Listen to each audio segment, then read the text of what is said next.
Ito ay naglingkod sa kanyang barangay ng mahabang panahon. Kaya pagdating sa paglilingkod ay hubog na para sa sangguniang bayan. Sanay na. Mga kababayan, nakakataba po ng puso na isang barangay ay kilalanin sa buong probinsya dahil sa kanyang sistema, dahil sa kanyang ipinakita na kagandahan ng kanyang barangay ay naging model barangay, ang Barangay San Antonio 1. Kaya marami pa siyang maiaambag at may bibigay para sa bayan ng Noveleta sa larangan ng paglilingkod. Kaya mga kababayan, akin na pong ibinibigay sa inyo ang isang taong maaasahan, kaagapay nyo sa Asenso at Progreso, Konsehal Ben Ledesma.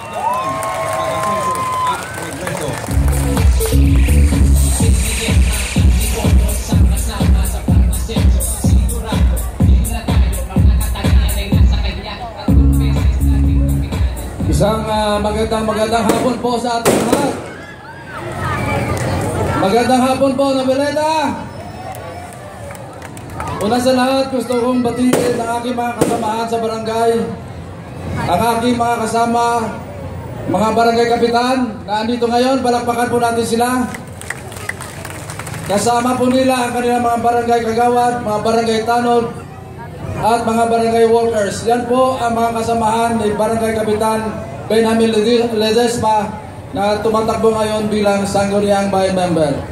Nagpapasalamat din ako sa lahat ng mga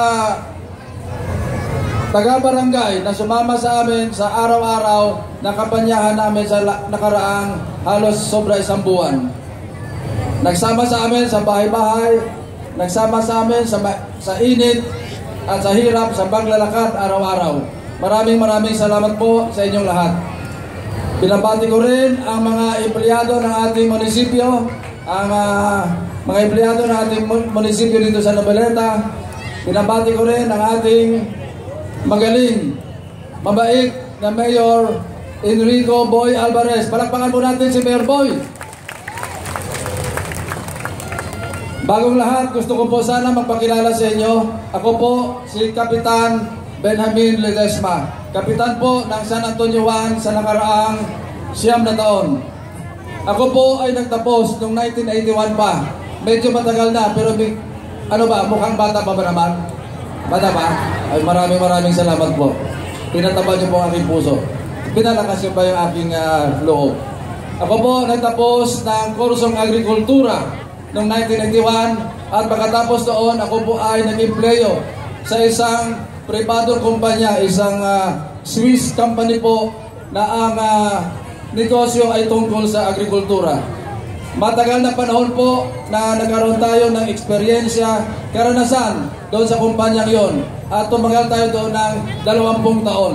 Doon sa kumpanyang yon, natutuhan ko ang sistema, kung paano ang tamang sistema sa pagtrabaho, kung paano ang pagpaplano, kung paano gumawa ng plano, paano mag-implement ng plano, kung paano sukatin ang ating nagawa na. At pagkatapos po ng 20 taon, tayo po ay nagretiro sa ganong kumpanya. Kasi sabi nga nila, life begins at 40. Naniniwala ako doon. Sabi ko, bata pa ako, gusto ko magkaroon naman ng sarili kong, gusto ko naman masubukan ang sarili kong kakayahan at maaari magtayo ako ng sarili kong kumpanya. So, noong year 2000 nga, nag-retire ako doon, binigyan nila ako ng magandang baon naman at nagsimula akong magtayo ng sarili kong negosyo. At yun po, hanggang sa panahon na ito, yun ang pinagkukunan natin ng gastusin araw-araw. Pang-aaral sa ating mga anak at lahat ng klase ng gastusin sa loob ng bahay. Nakapagtayo po tayo ng 2 local manpower company at iba pang negosyo. Doon po lalo po nahasa ang ating kakayahan. Dahil po ito wala nang naging sponsor sa iyo ng malaking kumpanya o nanay, kung hindi sarili mo na ang iyong inaasikaso. Kung ikaw man ay maging matagumpay, nasa sa iyo. Kung ikaw ay babagsak, nasa iyo rin. Kung gusto mong tumayo pa muli. At lahat po ng karanasan na ganyan, tagumpay, bumagsak, tumayo uli, ay naranasan po natin sa loob ng 16 na taon hanggang sa mga panahon na ito. Isang magandang pagbabago naman ang nangyari sa ating buhay. Dahil po, noong year 2007, tayo po ay tumakbo bilang punong barangay ng San Antonio 1 at tayo naman ay nanalo. At sa pagkakataon na ito, gusto ko naman pasalamatan yung aking barangay na andito. Andyan ba ang aking mga taga-barangay? Yan, naka-pink. Nagpapasalamat ako sa inyo dahil po sa loob ng 9 na taon, kayo ay tumulong at ating itinayo ang barangay upang maging modelo, upang maging maayos, upang maging maunlad. Pinapasalamatan ko rin ang aking mga kabarangay sa San Antonio 1 dahil po sila ay tumulong at nakipagtrabaho sa atin upang maayos din ang aming barangay. Sa ngayon po, bago ko makalimutan yan, marami na po tayo nagawa sa barangay. Hindi ko na po isa-isahin. Kaya lang po, gusto ko lang po i-anunsyo sa gabi o sa hapon na ito. May isa pong malaking project dyan na ginagawa po sa ating barangay. Ang problema natin ay pagbabaha. Sa ngayon po, ang DPWH, ang provincial government, gumagawa po ng 200 meter na river wall. Ginagawa na po ang river wall sa San Antonio 1. At yan, pag nagawa yan, yung 200 meter, 27 million pesos worth, malamang hindi na magbabaha ng ganon katindi sa Barangay San Antonio 1, sa Barangay San Jose 1, at sa Barangay San Jose 2. Palakpakan nyo naman, ayun na ba walang baha? So ako po ay nagagalak at least sa wakas nagawa na rin ang minimiti na aming barangay na maibsan at malayo kami sa pagbabaha. Wala nang stress sa pagbabaha. Ang mga senior citizen namin makakatulog na kahit malakas ang ulan pag nagawa na ang river wall na iyan. Maraming salamat sa ating provincial governor, pati na po sa ating President Aquino dahil po yan ay project ng national government ng DPWH. Ngayon po, ako ay humaharap sa inyo dahil po napili po tayo ng Partido Magdalo, Team United Noveleta bilang isa sa mga sangguniang bayan member. Sana magpapahinga na po ako. Kaya lamang po, sabi nga ni Mayor Boy, saka ni Mayor Dino Reyes Chua, na huwag ka muna magpahinga at kailangan ka ba ng bayan. Sa pag-iikot ko, may nagtatanong nga, sabi nila, ano ba ang naisip mo at tatakbo ka bilang sangguniang bayan member? Sinagot ko naman po, sasabihin ko sa inyo mamaya. Ngunit, marami po akong nakita din sa pag-iikot namin. Tulad po sa dagat, nakita ko ang sitwasyon ng mga mangingisda, yung mga nagbibilang ng tuyo. Nakita ko rin ang sitwasyon ng mga negosyante ng asin. Dito ko nakita na pwede pala silang tulungan pa. Tulad po ang mga nagtutuyo dito sa ating dagat. Nakita ko na marami pa silang kailangan na impormasyon. Natutuwa ako dahil nakita ko, nalaman ko na ang business o negosyo pala ng dried fish, ang trading dito nanggagaling sa Noveleta. Dito rin nanggagaling ang ilang isda. Ngunit pag walang isda sa baybayin ng Noveleta, umaangkat pa sa Malabon na bota sa Maynila. Wala naman ang problema yan. Ang mahalaga po na ang negosyo ng tuyo, ang trading center ay andito sa Noveleta. At doon ko nakita na ang mga kasama natin dyan ay kailangan ng suporta. Kailangan po nila ang informasyon. Saan po ba dapat dadalhin pa ang kanilang mga produkto upang lalo maging maganda ang presyo at tuloy-tuloy ang negosyo. Kailangan din nila ang technology. Malamang kasi pag tag-ulan, walang kita ang mga tao doon. Kawawa naman.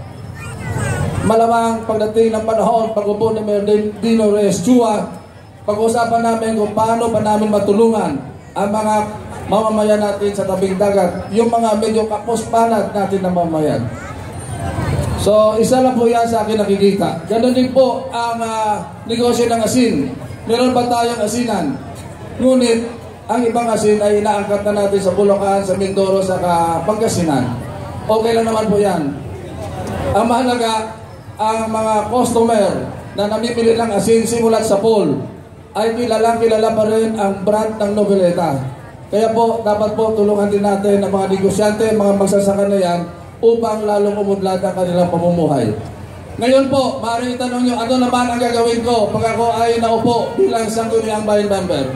Ang aking expertise ay talaga sa tinatong ko sarili ko. Ang aking kakayahan ay talaga doon sa pagplano. Ngunit hindi ka maaaring magplano kung hindi mo alam ang tamang informasyon. At ako naman, palagay ko, meron naman ko kakayahan sa pagkukonsulta sa ating mga mamamayan kung ano ba ang mga sitwasyon, ano ang nangyayari, ano ba kailangan. At sa ganitong katangian, palagay ko makakatulong ako sa inyo.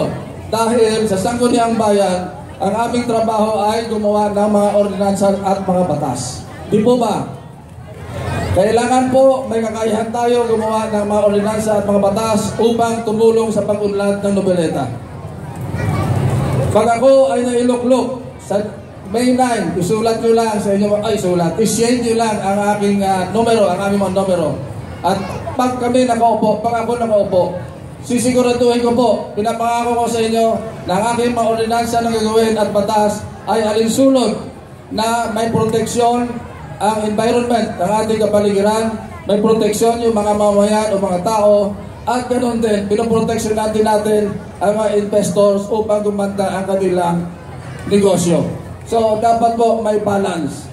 Hindi maaari na mga investors lamang ang yumayaman, di ba? Dapat yumayaman din ang mamamayan. At hindi lamang yan, dapat protektado ang ating kapaligiran. So, yun po ang aking plano at sana naman ay alam ko naman na makakatulong po sa pag-unlad ng ating bayan ng Nobeleta. Sa May 9 po, ilang oras o ilang araw na lang ay pupunta na tayo sa paralan upang bumoto. Handa na ba kayong bumoto? Ha? Handa na kayong bumoto? Alam niyo na ba mga numbers namin? Anong number ni Benjamin Ledesma? Anong pangalan ni number 7? Yan, alam na pala. So sa ano yun po, pumunta po tayo sa silid o sa mga paralan upang bumoto at sikapin po natin na maging tama ang ating pagboto. Hindi masayang ang ating boto at lalong-lalo na dapat pumunta tayo doon para makaboto. Hikayatin natin ating mga kapitbahay na bumoto po. Mga 4,000 po tayong lahat ngayon, di po ba? 4 or 5,000. Sabi nga ni Mayor Dino Chua, ang politika ay numero. 4,000. Ilan ang kamag-anak ninyo na bumoboto? Ilan bawat isa sa inyo? Ha? 5? 4? Okay, kung 4,000 tayo times 5 na lang, 20,000, panalo na tayo. Magiging party po tayo sa history. For the first time, sa unang pagkakataon, ma-straight, ma-landslide mula sa governor, mayor, vice mayor, at 8 sangguniang bayan member. Gusto nyo ba maging party ng history? Na sa unang pagkakataon, landslide ang Team United Nobeleta, magdalo sa Nobeleta. Pakitaas ang kamay ng gusto ng landslide. Merong hindi nagtataas ng kamay, ano bang gusto nyo? Okay, pakitaas po muli. Yan, maraming salamat po.